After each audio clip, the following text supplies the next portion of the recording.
여러분 안녕하십니까. 자, 오늘 내용 중에서는 반드시 들어야만 훨씬 더 본인의 실력을 높여줄 수 있는 영상 내용들이 많이 들어 있습니다. 오늘 내용 꼭 마지막까지 시청을 해 주셔야 되는데요. 그러기 위해서는 몇 번 재생해서 반복해서 듣는 것도 괜찮습니다. TM은 자신감입니다. 자신감 있게 하실 것을 먼저 권해드리면서 시작하도록 하겠습니다. 자, TM 실전편에 대해서 말씀을 드릴 건데요. 자, TM 실전편은 처음에도 말씀드렸다시피 우리 TM은 아웃바운드와 인바운드가 있는데 특히 인바운드도 신경 써야 되지만 아웃바운드도 같이 신경 써야 되거든요. 둘 다 사실은 쉽지 않지만 인바운드가 훨씬 쉽다고 제가 말씀드렸습니다. 자, 아웃바운드에서 먼저 얘기를 할 때 고객하고 일단 먼저 통화가 됐어요. 그런데 고객들은 항상 말씀드렸다시피 이 거절에 강한 뉘앙스가 강합니다. 왜냐하면 워낙 많은 스팸 전화와 스팸 메일, 스팸 문자들이 오기 때문이죠. 그런 것들이 일상생활에서 자기가 원하는 정보가 와도 일단 거절하고 봅니다. 그게 평상시에 생활 습관이 되어 있기 때문에 그래요. 그래서 그 사람한테 정말 필요한 정보인데 제대로 얘기 들어보지도 않고 무조건 거절을 한단 말이죠. 그래서 자, 고객은 우리들한테 저 사람이 영업사원인지 아닌지 또는 스팸인지 아닌지를 걷어내는 여러 가지 방법 중에 가장 대표적인 게요. 제가 항상 얘기를 하는 게 있습니다. 가장 대표적인 건 바로 이겁니다. 고객하고 이렇게 전화가 통화가 됐어요. 그러면 여기에서 가장 손님들한테 기본으로 저희가 먼저 멘트를 날리는 게 뭐냐면 안녕하세요. 이거 하지 말라는 겁니다. 자, 안녕하세요를 하는 순간 어떻게 되냐면 저는 영업사원입니다. 자, 모르는 사람이 안녕하세요 할 일이 있나요? 대부분은 영업사원일 가능성이 굉장히 높죠. 그래서 인사말을 하지 마시고 바로 본론으로 들어가시는 게 좋습니다. 그리고 자, 이제 호칭 같은 경우가 있는데 뭐 사장님, 사모님, 여사님도 있을 수 있고요.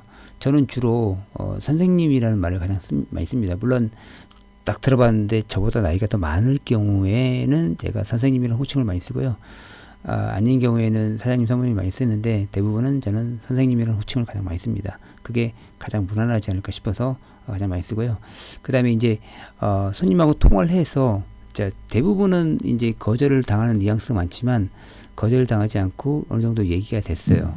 그러면 자, 고객이 어떤 거를 원하는지 물어보셔야 됩니다.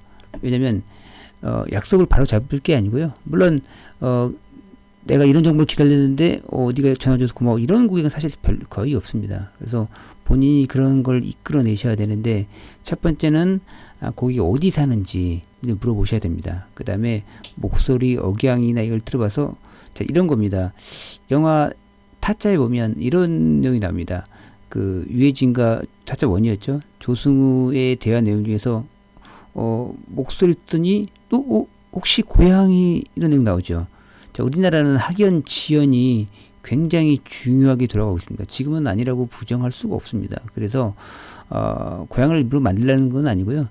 본인이 특정 고향이시거나 토양군, 특히 부모님 고향까지 연계시켜도 됩니다. 그러면 뭐 전라도 목소리라든지 경상도라든지 특정 지역군에 대한 발음이나 게 나오면 그 고향군에 대해서 물어보셔서 거기에 대한 연결고리를 찾으셔도 됩니다. 그렇게 하면 조금 더 가깝게 통할 수 있는 위치가 될 수 있고요. 두 번째는 결정권자가 누군지를 들어보셔야 돼요. 약속을 잡으시는데 혹시 사모님 같이 계시죠? 그럼 보통은 부인분하고 같이, 요즘에는 혼자 결정하는 사람 그렇게 많지 않습니다. 대부분 가족 간의 타협을 통해서 오기 때문에 특히 누가 더 힘이 센지는 물어보셔야 됩니다. 그래서 결정권자를 가르쳐서 그분이 결정권자가 아니라고 하면 결정권자하고 함께 같이 오시는 걸 방문 유도하시는 게 좋습니다. 자, 두 번째, 그 다음 세 번째는 투자 경험이 있는지 없는지를 알아보셔야 됩니다. 우리가 말하는 빠꾸미가 될 수도 있고요. 아니 초짜가 될 수도 있습니다. 이거 어찌됐든 먼저 알아보셔야 됩니다. 그래서 빠꾸미와 그다음에 투자 초짜는 브리핑 내용도 달라져야 합니다. 이 내용들은 제가 다음 시간에 시간 되는 대로 또 그 부분은 또 영상으로 다시 한번 올려드리겠습니다. 자, 그 다음에 투자 규모가 어떤지를 알아보셔야 되는데요. 그 사람이 투자를 했던 규모, 그러니까 투자를 할 예상 금액, 거기에 맞춰서 우리가 브리핑에서 특히 오피스텔이면 뭐 한꺼번에 여러 채를 팔 수 있으니까요. 또 거기에 맞춰서 브리핑 연습을 해야 되고요. 자, 아까 말한 투자를 했을 경우, 그러니까 기존에 투자했던 게 있다고 하면 지금 현재는 어떤지, 수익은 잘 나고 있는지, 아직도 보유하고 있는지, 아니면 망해서 바로 팔았다든지 그런 내용을 아셔야 됩니다. 그래서 그 내용도 실제로 와서 브리핑할 때 내용이 적으셔야 됩니다. 지금 물어봤던 건 다 적어 놓으셔야 됩니다. 이제 투자를 할 때 고객이 어떤 성향을 갖고 어떻게 하는지는 제 질문을 통해서 알 수가 있는 거거든요. 나중에 제가 다시 이 내용은 간추려서 얘기하겠지만 브리핑할 때에도 여러 가지 브리핑을 준비하셔야 되는데 그 내용은 왜 그러냐면 객관적으로 이 사람이 브리핑을 굉장히 잘했어요. 하지만 그 사람이 아니면 아닌 겁니다. 자, 미정원이나 이런 건 똑같죠. 누가 봐도 머리 굉장히 잘 잘랐어. 하지만 자기가 마음에 안 들면 망하는 겁니다. 이것도 마찬가지입니다. 내가 하고 싶은 브리핑을 하는 게 아니고요. 상대방이 듣고 싶은 브리핑을 하셔야 됩니다. 이게 핵심입니다. 자, 그걸 어떻게 하냐고요? 물어보시는 겁니다. 그래서 질문이 필요한 거죠. 서로 물어보고 주고받는 겁니다. 혼자 얘기하는 건 그냥 책 읽는 겁니다.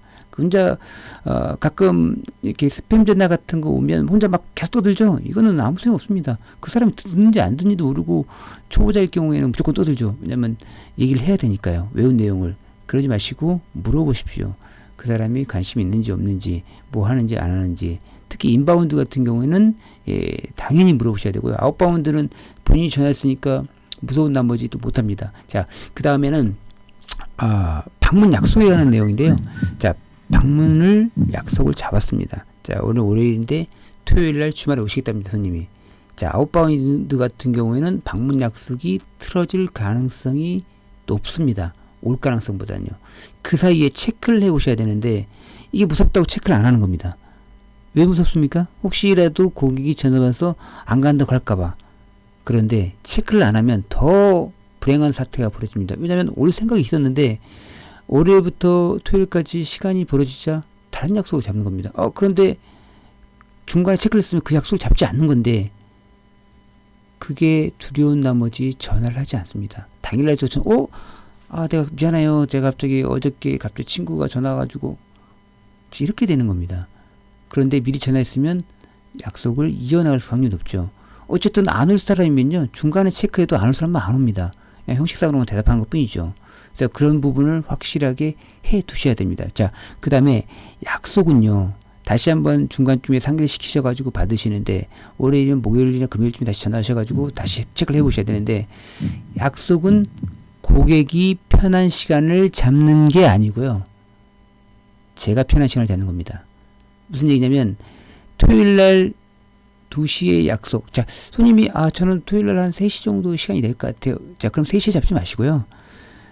우리는 어떤 시간을 잡아야 됩니다. 우리가 약속이 없다고 가정하에 모델하우스가 분양 홍보관이 주택정시관이 가장 바쁜 시간을 잡으셔야 됩니다. 고객들은 혼자 브리핑 받는 것보다는 여러 사람이 브리핑 받는 게 안도감을 들고요. 그리고 이게 잘 된다는 뉘앙스를 간접적으로 보여주기도 하는 겁니다. 그래서 가장 바쁠 때 잡는 겁니다. 그래서 고객한테 밥을 잡을 때 어떻게 잡으시냐면 고객이 대화를 통했어요. 그러면 어떻게 해야 되냐면 선생님 잠시만요. 제가 토요일날 약속 잡으시는데 제가 스케줄이 있기 때문에 고객 선생님한테 맞는 스케줄을 이왕이면 잡아드리는데 제 스케줄표를 보고 말씀드릴게요 하면서 잠깐 서기를 듣는 척하면서 서기를 끊는 척하면서 시간표를 보는 겁니다. 그리고 가장 바쁜 시간 오후 4시가 되겠네요. 자, 선생님 제 오후 4시에는 시간이 비어있는데 요 시간에 오시죠. 요 시간에 오시면 제가 있는 거 없는 거 브리핑 다 해드리겠습니다. 그리고 제가 항상 말씀드리는데 장단점이 있습니다. 항상 모든 것에는. 그래서 장점만 너무 브리핑하면요 이것도 사기꾼 소리 듣습니다. 단점도 분명히 있습니다. 근데 단점도 너무 치명적인 단점이 있으면 안 되죠.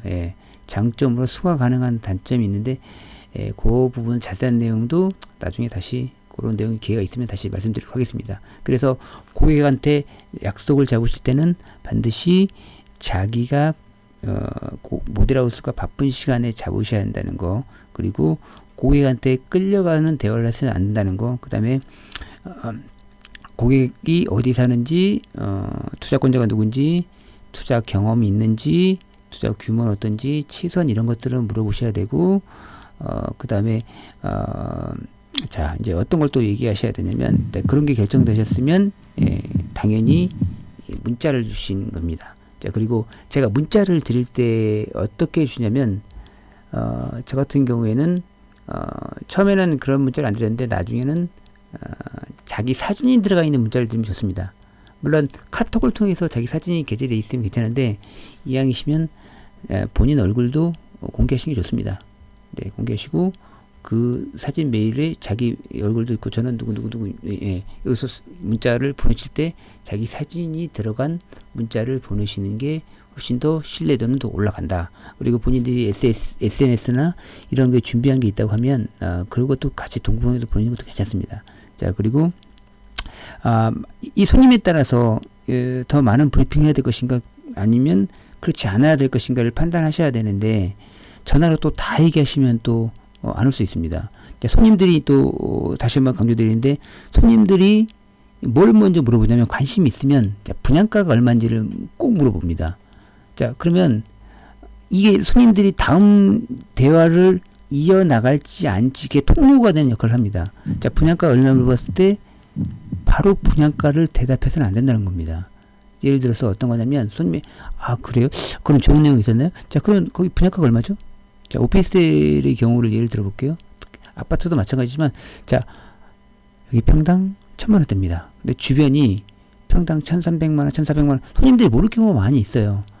그러면 보통은 비싸다고 얘기하는 경우가 있습니다. 그러면 어떻게 얘기해야 되냐면, 얼마냐고 물어봤을 경우에는 주변 시세를 함께 대답해 주셔야 됩니다. 자, 그럼 물어봤어요. 자, 손님한테 분양가가 얼마입니까? 근데 자, 저희 분양가는요, 선생님 혹시 이 지역에 대해서 아시나요? 먼저 물어보셔야 됩니다. 대충 알죠? 그럼 분양가도 얼마인지 대충 평균가는 아시나요?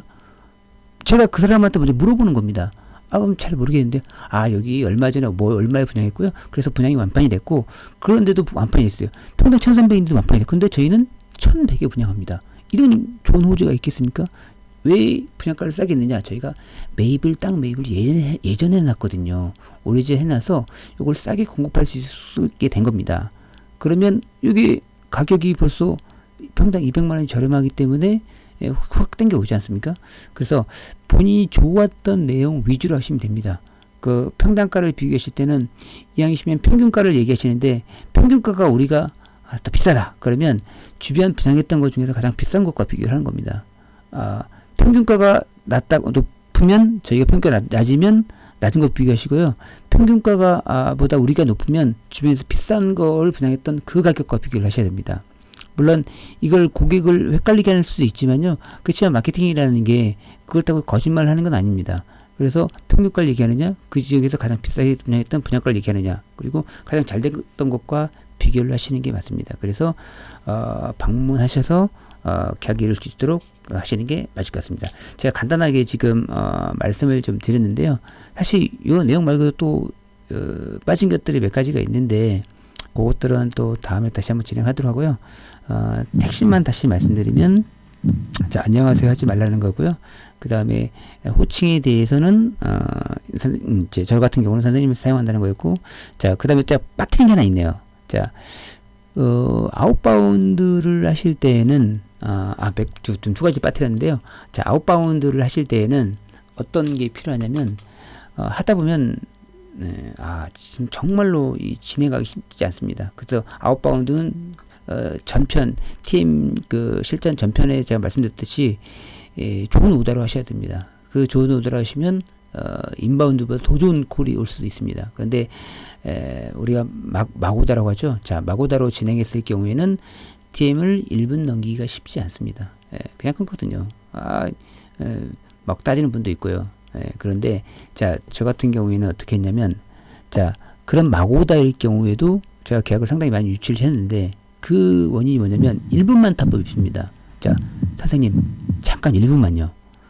이거 그렇게 말했다고 비굴한 거 아닙니다. 내가 말해야 될 거 있는데 상대방이 말을 중간에 끊기 때문에 1분 탑법을 씁니다. 선생님 잠시만 1분만요. 1분만 시간을 내주시면 선생님 마음을 돌려놓겠습니다. 자, 1분만 시간을 주시면 저희 상품에 대해서 제대로 설명드리겠습니다. 자, 1분.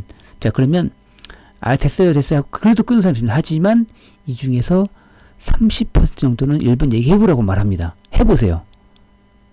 100통에서 30통 통합니다. 자, 1분만 선생님. 자, 아니면 또 제가 초보일 때 이 방법 썼습니다. 선생님 잠시만요. 자꾸 끊으려고 하십니까? 이거 물론 스팸 전화 맞습니다. 영업 전화 맞습니다. 하지만 선생님한테 도움이 되는 전화입니다. 어차피 투자나 이런 걸 생각을 하신다고 하시면 자, 1분만 들어주십시오.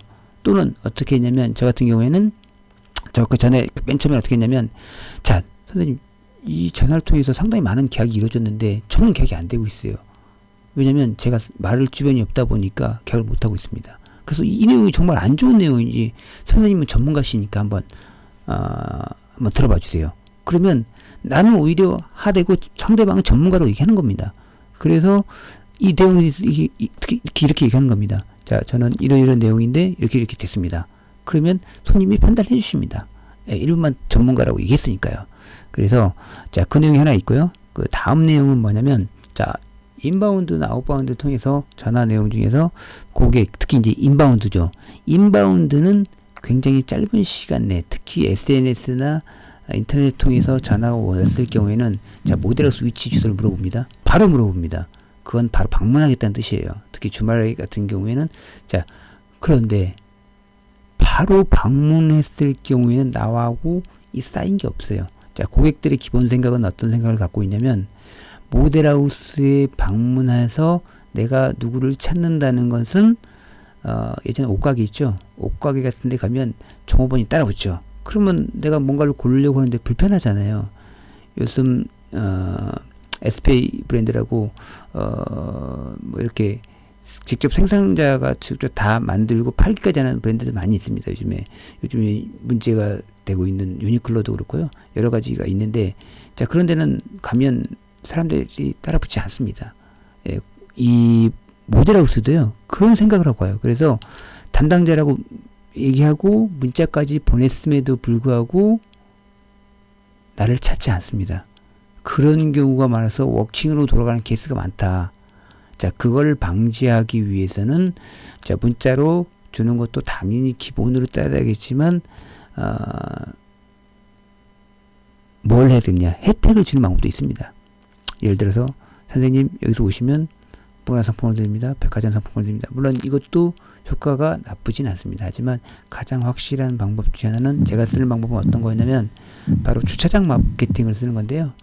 자, 바로 방문하겠어요. 나랑 이 호환이 없었어요. 그동안에 딱 한 번 전화로 바로 방문하겠다고 얘기합니다. 그런데 바로 나를 찾을 확률 70% 이내로 떨어집니다. 해보신 분은 알아요. 30% 로스가 날 확률이 없습니다. 자, 그런 사람들에게 주차장 탑법, 대부분은 차를 타고 오죠. 그래서 주차장 탑법은 뭐냐면 자, 선생님 여기 주차를 하실 때는요, 저희가 주차장이 구역이 정해져 있습니다. 근데 저희 팀별로 본부별로 구역이 있는데 이게 워낙 많은 손님들이 오다 보니까 막 이게 주차장이 비어 있는 것들도 아무데나 주차하시면 견인될 수가 있습니다.